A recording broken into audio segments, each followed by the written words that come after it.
মক্কা থেকে এতগুলো মানুষ মদিনা আসার পর তারা মদিনা সমাজের সাথে পরিপূর্ণভাবে মিশে গেলেন। পানি দুধের সাথে যেরকম মিশে যায়, তারা সেরকম মিশে গেলেন।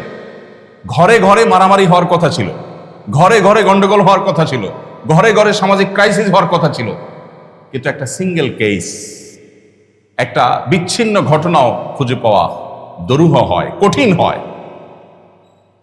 এখানে আজকের পৃথিবীতে এরকম কয়েক হাজার কিলোমিটার দূর থেকে যদি কয়েক মিলিয়ন মানুষ আমাদের দেশে ঢুকে যায় এবং তারা যদি আমাদের সাথে মিশে একাকার হয়ে যায়, বহু সামাজিক ক্রাইসিস তৈরি হবে, বহু সমস্যার তৈরি হবে। কি ছিল মুহাম্মদ সাল্লাল্লাহু আলাইহি সাল্লামের আদর্শে, কি ছিল তার নেতৃত্বে, যে একটি বিচ্ছিন্ন ঘটনা খুঁজে পাওয়া যায় না যে আনসারী সাহাবী মদিনা থেকে যারা ছিলেন, যারা মদিনা থেকে ওয়েলকাম করেছেন বাহির থেকে আগত, মক্কা থেকে আগত মুহাজির সাহাবীদেরকে, তাদের পরস্পরের সাথে কোনো দাঙ্গা, কোনো মারামারি, তাতে 2-4 জন মারা গেছেন বা 2-4 জন আহত হয়েছেন বা বড় কোনো ক্রাইসিস তৈরি হয়েছে, নবী সাল্লাল্লাহু আলাইহি সাল্লামকে তার জন্য বের হয়ে এসে বিচার সালিশ করতে হয়েছে, সংগ্রাম করতে হয়েছে, এমন একটি ঘটনাও কেন খুঁজে পাওয়া যায়? এটা কি খুব স্বাভাবিক বিষয়? এটা কি আসলে কোনো আইন করে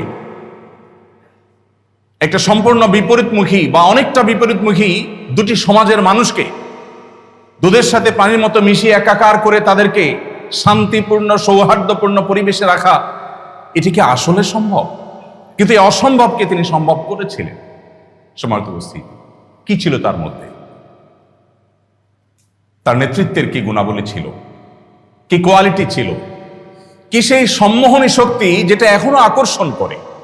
একজন মানুষ হয়তো নামে মুসলমান, নামাজটাও ঠিক মতো পড়েন না, কিন্তু তার সামনে আপনি মুহাম্মদ সাল্লাল্লাহু আলাইহি ওয়াসাল্লামকে একটা কটু কথা বলে দেখবেন, তার শরীরের সমস্ত শক্তি দিয়ে সে প্রতিবাদ করবে, সে সহ্য করবে না। পৃথিবীতে অনেক নবী রাসূলরা চলে গেছেন যাদেরকে আমরা শ্রদ্ধা করি। খ্রিস্টানরা যাকে নবী হিসাবে মানেন, আমরাও তাকে নবী হিসাবে শ্রদ্ধা করতে বাধ্য। আল্লাহ নবী ঈসা আলাইহিস সালাম, মুসা আলাইহিস সালাম, আরো যে সমস্ত নবী রাসূলরা ছিলেন, একজন নবী রাসূল এই জায়গাটি তারা পাননি যে জায়গাটি মুহাম্মদ সাল্লাল্লাহু আলাইহি ওয়াসাল্লাম পেয়েছে।